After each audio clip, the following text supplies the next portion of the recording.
Carmilla by J. Sheridan Le Fanu. Read by Elizabeth Klett.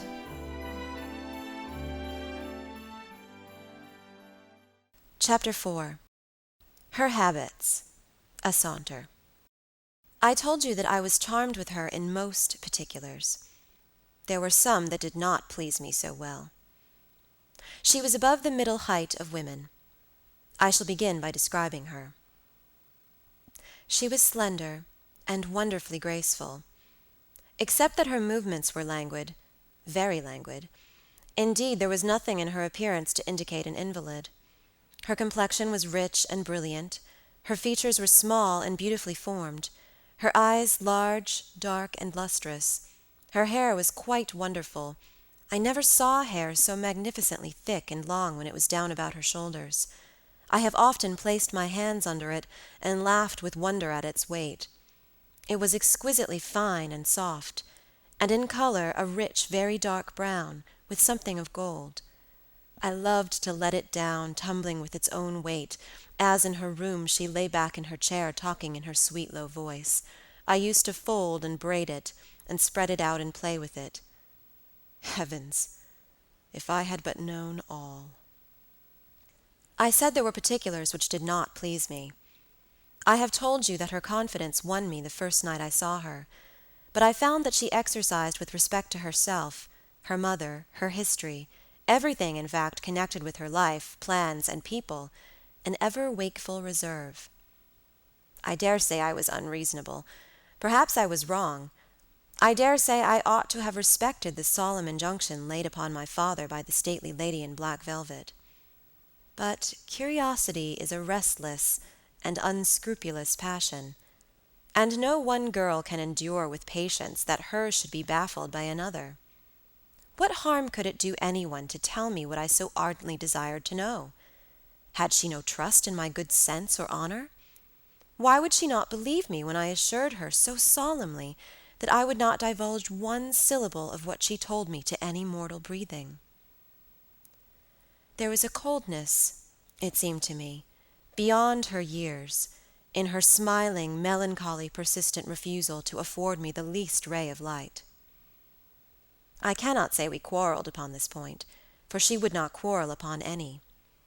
It was, of course, very unfair of me to press her, very ill-bred, but really I could not help it, and I might just as well have let it alone. What she did tell me amounted, in my unconscionable estimation, to nothing. It was all summed up in 3 very vague disclosures. First, her name was Carmilla. Second, her family was very ancient and noble. Third, her home lay in the direction of the west. She would not tell me the name of her family, nor their armorial bearings, nor the name of their estate, nor even that of the country they lived in. You are not to suppose that I worried her incessantly on these subjects. I watched opportunity, and rather insinuated than urged my inquiries. Once or twice, indeed, I did attack her more directly, but no matter what my tactics, utter failure was invariably the result. Reproaches and caresses were all lost upon her. But I must add this, that her evasion was conducted with so pretty a melancholy in deprecation, with so many and even passionate declarations of her liking for me, and trust in my honor, and with so many promises that I should at last know all, that I could not find it in my heart long to be offended with her. She used to place her pretty arms around my neck, draw me to her, and laying her cheek to mine, murmur with her lips near my ear, "Dearest, your little heart is wounded. Think me not cruel because I obey the irresistible law of my strength and weakness. If your dear heart is wounded, my wild heart bleeds with yours. In the rapture of my enormous humiliation, I live in your warm life, and you shall die, sweetly die into mine. I cannot help it. As I draw near to you, you in your turn will draw near to others, and learn the rapture of that cruelty which yet is love. So for a while seek to know no more of me and mine, but trust me with all your loving spirit." And when she had spoken such a rhapsody, she would press me more closely in her trembling embrace, and her lips in soft kisses gently glow upon my cheek. Her agitations and her language were unintelligible to me. From these foolish embraces, which were not of very frequent occurrence, I must allow I used to wish to extricate myself, but my energies seemed to fail me. Her murmured words sounded like a lullaby in my ear, and soothed my resistance into a trance, from which I only seemed to recover myself when she withdrew her arms. In these mysterious moods I did not like her. I experienced a strange, tumultuous excitement that was pleasurable, ever and anon, mingled with a vague sense of fear and distrust. I had no distinct thoughts about her while such scenes lasted, but I was conscious of a love growing into adoration, and also of abhorrence. This, I know, is paradox, but I can make no other attempt to explain the feeling. I now write, after an interval of more than 10 years, with a trembling hand, with a confused and horrible recollection of certain occurrences and situations, in the ordeal through which I was unconsciously passing, though with a very vivid and sharp remembrance of the main current of my story. But, I suspect, in all lives there are certain emotional scenes, those in which our passions have been most wildly and terribly roused, that are of all others the most vaguely and dimly remembered. Sometimes, after an hour of apathy, my strange and beautiful companion would take my hand and hold it with a fond pressure, renewed again and again. Blushing softly, gazing in my face with languid and burning eyes, and breathing so fast that her dress rose and fell with the tumultuous respiration. It was like the ardor of a lover. It embarrassed me. It was hateful, and yet overpowering. And with gloating eyes she drew me to her, and her hot lips traveled along my cheek in kisses, and she would whisper, almost in sobs, "You are mine. You shall be mine. You and I are one forever." Then she had thrown herself back in her chair, with her small hands over her eyes, leaving me trembling. "Are we related?" I used to ask. "What can you mean by all this? I remind you perhaps of someone whom you love, but you must not. I hate it. I don't know you. I don't know myself when you look so and talk so." She used to sigh at my vehemence, then turn away and drop my hand.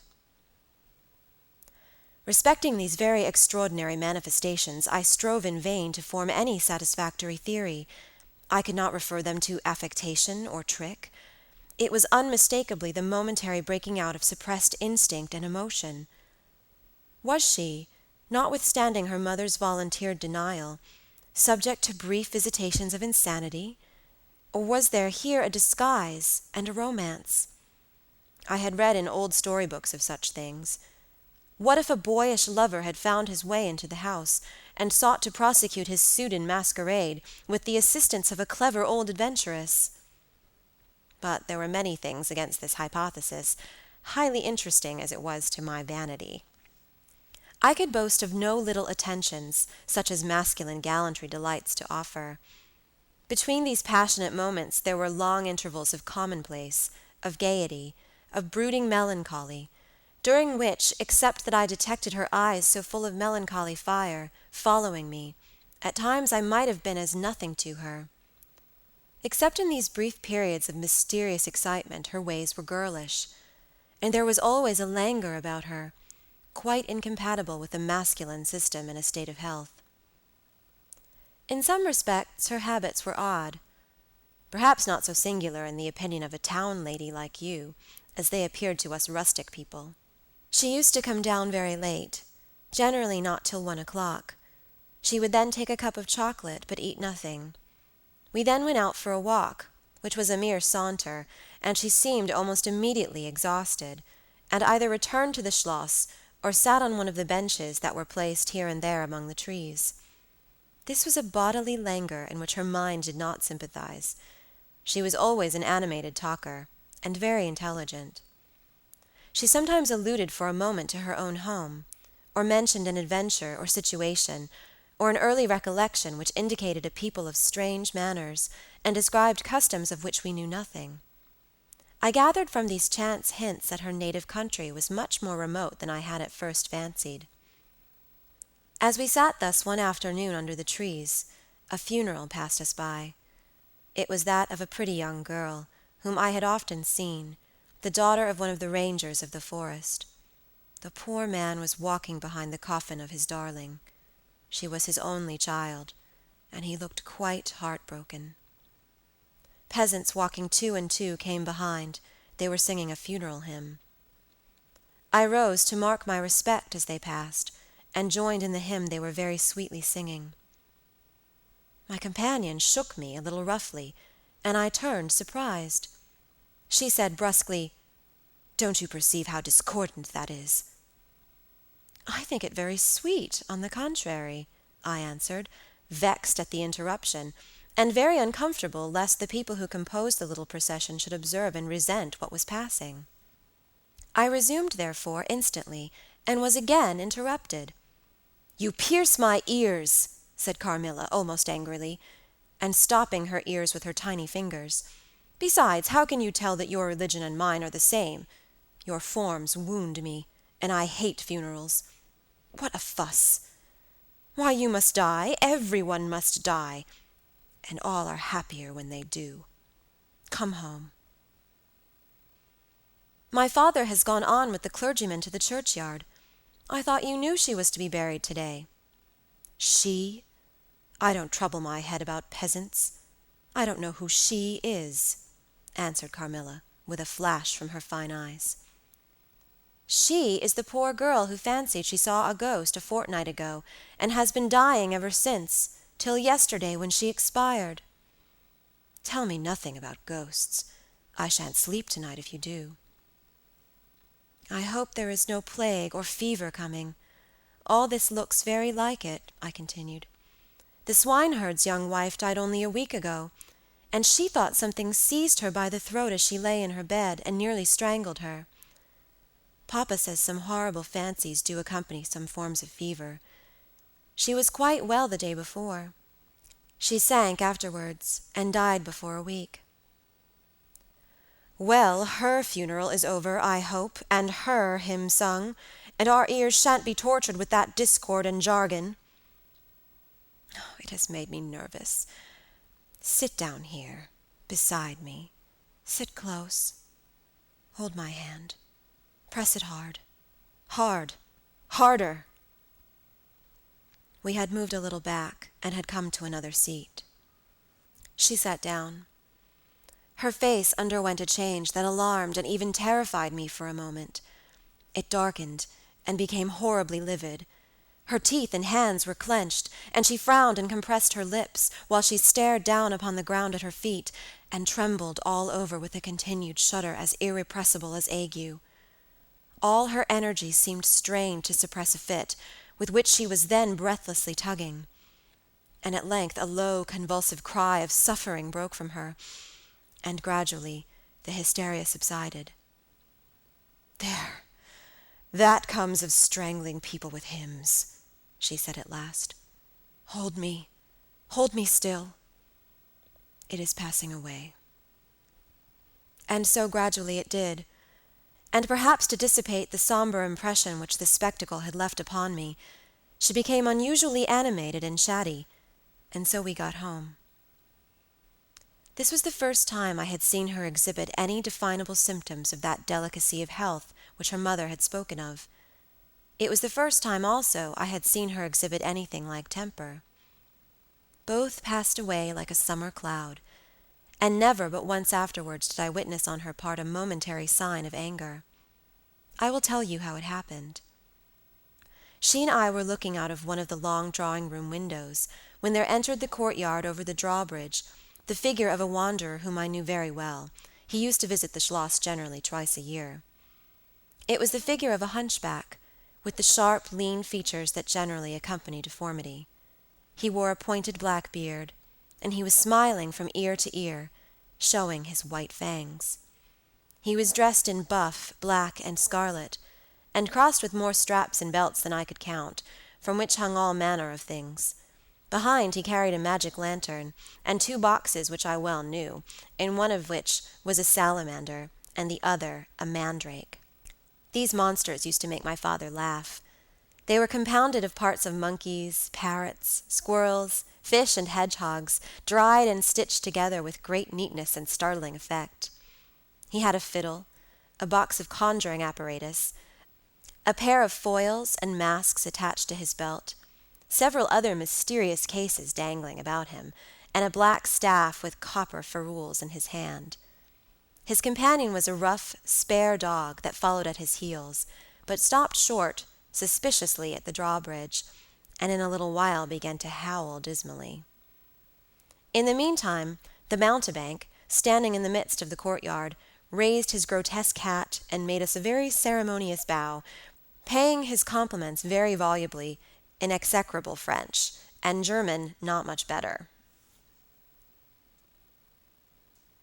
Then, disengaging his fiddle, he began to scrape a lively air to which he sang with a merry discord, dancing with ludicrous airs and activity that made me laugh in spite of the dog's howling.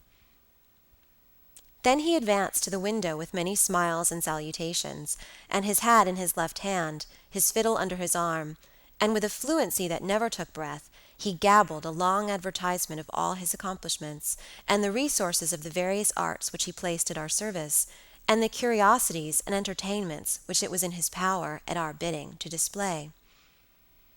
"Will your ladyships be pleased to buy an amulet against the oupire, which is going like the wolf, I hear, through these woods?" he said, dropping his hat on the pavement. "They are dying of it right and left, and here is a charm that never fails, only pinned to the pillow, and you may laugh in his face." These charms consisted of oblong slips of vellum, with cabalistic ciphers and diagrams upon them. Carmilla instantly purchased one, and so did I. He was looking up, and we were smiling down upon him, amused. At least, I can answer for myself. His piercing black eye, as he looked up in our faces, seemed to detect something that fixed for a moment his curiosity. In an instant he unrolled a leather case, full of all manner of odd little steel instruments. "See here, my lady," he said, displaying it and addressing me. "I profess, among other things less useful, the art of dentistry." "Plague take the dog!" he interpolated. "Silence, beast! He howls so that your ladyships can scarcely hear a word." "Your noble friend, the young lady at your right, has the sharpest tooth, long, thin, pointed, like an awl, like a needle. With my sharp and long sight, as I look up, I have seen it distinctly. Now, if it happens to hurt the young lady, and I think it must, here am I. Here are my file, my punch, my nippers. I will make it round and blunt, if her ladyship pleases. No longer the tooth of a fish, but of a beautiful young lady as she is. Hey, is the young lady displeased? Have I been too bold? Have I offended her?" The young lady, indeed, looked very angry as she drew back from the window. "How dare that mountebank insult us so? Where is your father?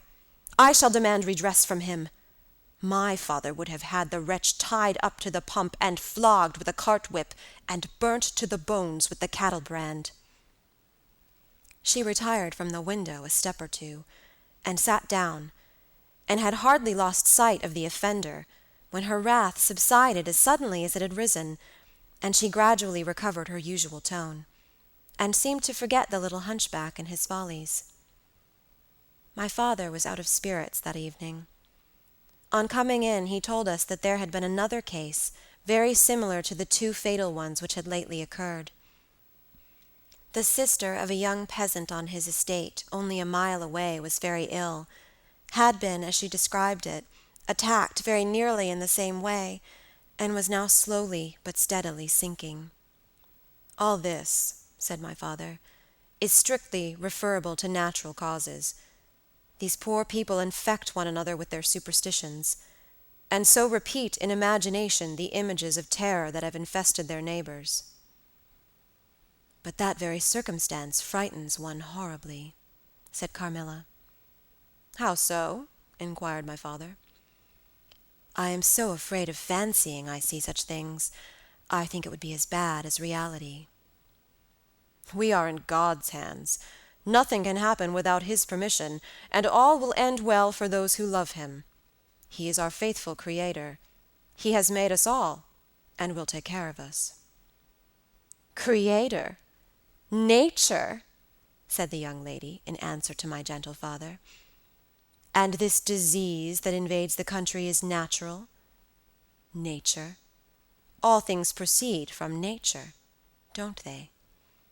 All things in the heaven, in the earth, and under the earth, act and live as nature ordains? I think so."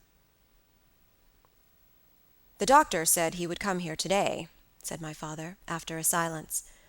"I want to know what he thinks about it, and what he thinks we had better do." "Doctors never did me any good," said Carmilla. "Then you have been ill?" I asked. "More ill than ever you were," she answered. "Long ago?" "Yes, a long time. I suffered from this very illness, but I forget all but my pain and weakness, and they were not so bad as are suffered in other diseases." "You were very young, then?" "I dare say, let us talk no more of it. You would not wound a friend." She looked languidly in my eyes, and passed her arm round my waist lovingly, and led me out of the room. My father was busy over some papers near the window. "Why does your papa like to frighten us?" said the pretty girl, with a sigh and a little shudder. "He doesn't, dear Carmilla. It is the very furthest thing from his mind." "Are you afraid, dearest?" "I should be very much if I fancied there was any real danger of my being attacked as those poor people were." "You are afraid to die?" "Yes, everyone is." "But to die as lovers may, to die together, so that they may live together. Girls are caterpillars while they live in the world, to be finally butterflies when the summer comes. But in the meantime there are grubs and larvae. Don't you see, each with their peculiar propensities, necessities, and structure. So says Monsieur Buffon, in his big book, in the next room." Later in the day the doctor came, and was closeted with Papa for some time. He was a skillful man, of 60 and upwards. He wore powder, and shaved his pale face as smooth as a pumpkin. He and Papa emerged from the room together, and I heard Papa laugh and say as they came out, "Well, I do wonder at a wise man like you.